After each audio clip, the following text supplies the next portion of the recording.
जाता, फिर आ जाता, फिर यहां भाग जाता, फिर यहां जाता। अंत में कुत्ता, किसान और खरगोश तीनों घर पहुंचे।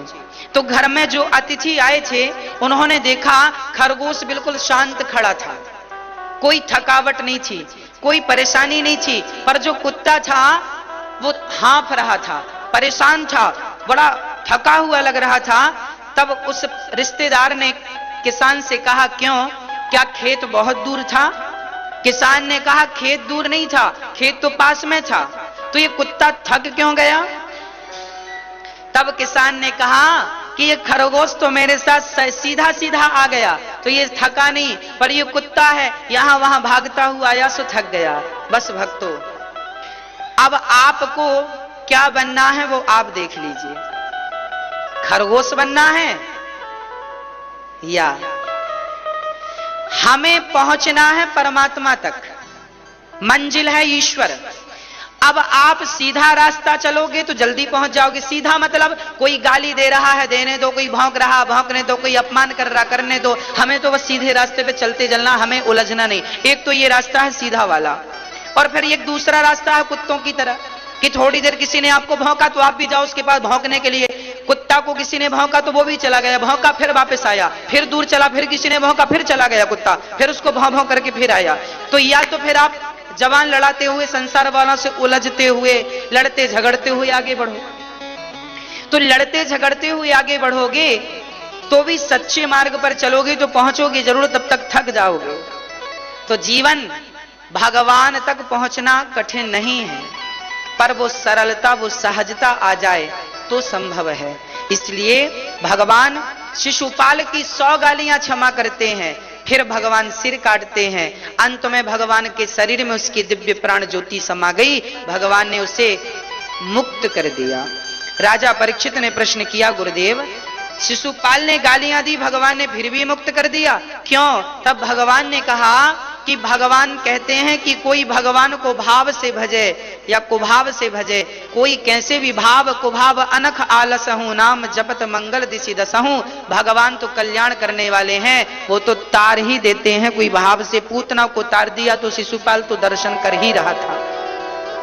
भगवान ने धर्मराज युधिष्ठिर के यज्ञ में पहुंचकर और चरण धोने की सेवा की, पत्तल उठाने की सेवा की। आप भी अपने आप को सेवा से जोड़ दो। भगवान क्या करते हैं? भगवान सेवा करते हैं।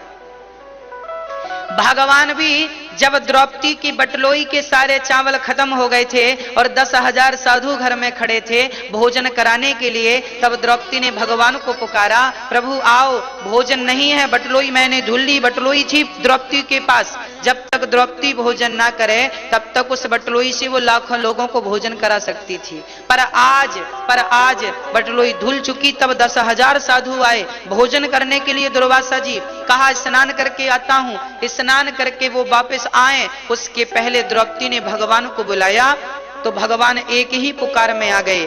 भगवान ने कहा, देखो देवी, तुम बटलोई तो लाओ। बटलोई में एक साग का पत्ता लगा था, भगवान ने उसे होंठों पे रखा और जब साग रखी तो भगवान को तृप्ति मिली। तो भगवान के तृप्त होते ही सारे साधु अपने आप, उनका पेट भर गया।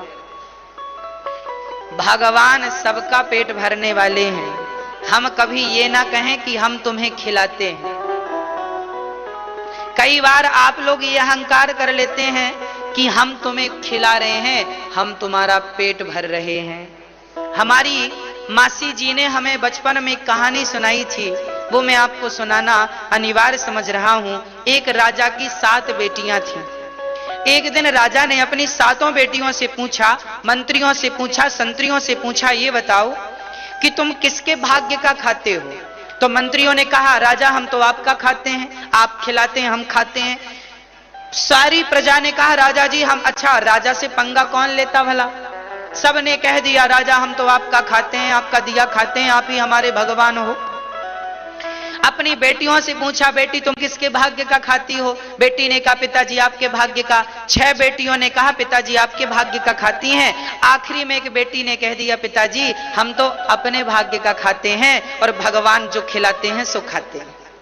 हम तो भगवान का दिया खाते हैं और भाग्य में जो होगा वो मिलेगा। भूखे रहना लिखा है तो भूखा रहेंगे, और 56 भोग लिखा होगा। सो राजा ने 6 बेटियों का विवाह अच्छे खानदान में किया, जिसने ये कहा था कि हम आपका खाते हैं, और उस बेटी का विवाह जंगल में एक आदमी से कर दिया जिसके पास एक रोटी की भी व्यवस्था नहीं थी।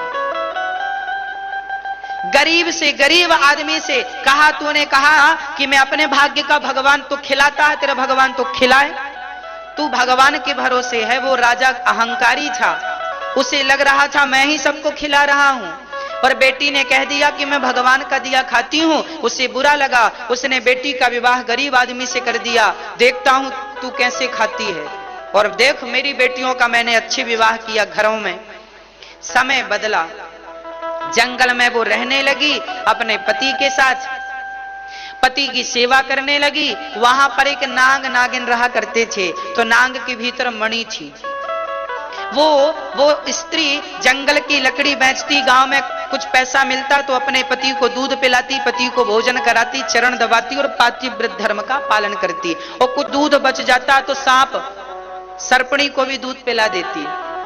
सांप नागराज एक दिन प्रसन्न हो गए, और नागराज ने स्वप्न में उस स्त्री से कहा कि जहां हम बैठते हैं वहां हमारी मणि है, और हम इस मणि का भला क्या करेंगे, और जहां हम बैठे हैं यहां तुम खोद कर देखना बहुत सोना मिलेगा। अब हमारा जीवन काल पूरा होने को आया, ये धन तुमने हमें भोजन दिया है, तो अब इसके बदले हम तुम्हें ये धन देकर जा रहे हैं। वो नाग नागिन तो कुछ समय बाद मर गए, उनकी मणि उस स्त्री को मिल गई, और वो मणि जब मिली तो उसे आनंद हुआ। खोद कर देखा बहुत सारा धन था, उसने उस धन को पाकर बड़े बड़े महल बनाए और बड़े बड़े आलीशान व्यवस्थाएं नगर बसा लिया, लोग रहने लगे। अब नित्य भंडारा चालू कर दिया उसने, कोई भी मेरे नगर से भूखा नहीं जाएगा।